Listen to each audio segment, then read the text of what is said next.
So yes, my people, I understand I made a promise and I'm not going to renege on that promise. I promised that I was going to review some affordable perfumes from the house of Lattafa. And the reason is simple. It's not so many perfumes from Lattafa I find interesting. It's a lot of hype all over TikTok. These guys selling perfumes just hype everything. And I understand you have to be in business, right? Good story. I feel like you need to know this if you're into the whole Middle Eastern corner. And the reason is because this is quite a unique fragrance. This is Mahir Black.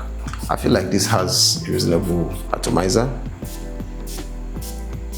Subjectively, this is one of the most unique fragrances that Lattafa has produced since the last time I dabbled into their perfumes. They have made a lot of fragrances that haven't personally tickled my fancy, but I feel like this one stood out in one of the numerous fragrances they released. And why I feel that way is because this is extremely unique. I find this to be a very unique blend of woodsy elements, woodsy notes, fresh, spicy.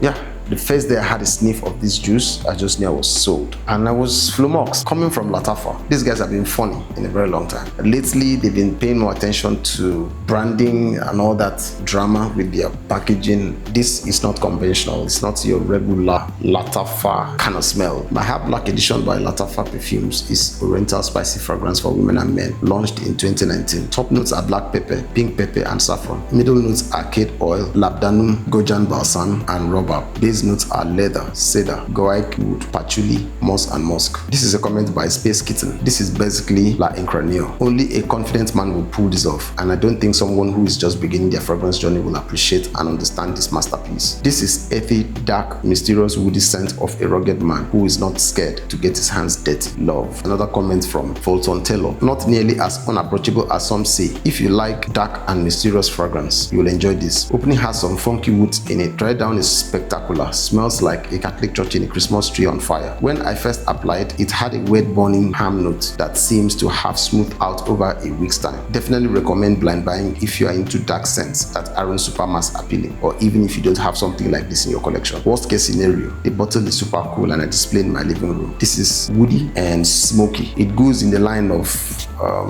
this perfume by the Fireplace by Miss Magella. It gives off that campfire, burning wood, whatever vibe. Another perfume from the lines of Lattafa that will give you that vibe is Amira Al Oud. Amira Al Oud also has that texture of campfire elements. Mahir Black is good, and one of the reasons why I like it is the fact that it has a good staying power. This perfume has good projection, good longevity, and good sillage. I've used it and I've tested it, and I can tell you for free, performance is good. In a world of too many redundancies in the perfume space, this will help you stand out. I feel like it's something. So if you're also looking to not break the bank to smell good, I feel like this is a good direction to engage. I don't feel like it's necessarily a dupe of something. I mean, it has a lot of flares that is tied or connected to other fragrances, which I understand. Not mass appealing. It's not a compliment getter. I don't see anybody complimenting you with this. I thought I should bring you up to speed on this. While I wouldn't say value on steroids here, there's still some value here. I think you may want to plunge on this. If you're under a certain budget of between 50 to 60K, I guess this will get the job done. Unique, that's the language. And I feel like if you own Amira Al Oud already, I'm not sure you need this. This will, to me, feel redundant if you own Amira Al Oud. They have a lot of similarities. Same with Oud Mood. Same with Oud Mood, except that Oud Mood here is not smoky at all. But Amira Al Oud has some smokiness to it. This is the most unique in the three. There's more character here. There is more depth here. There's a lot going on here. Oud Mood is amazing. I mean, hopefully at some point in the future, I'm still going to review all these perfumes. But if push comes to shove and we have this three on the table, I'm just going to go with this.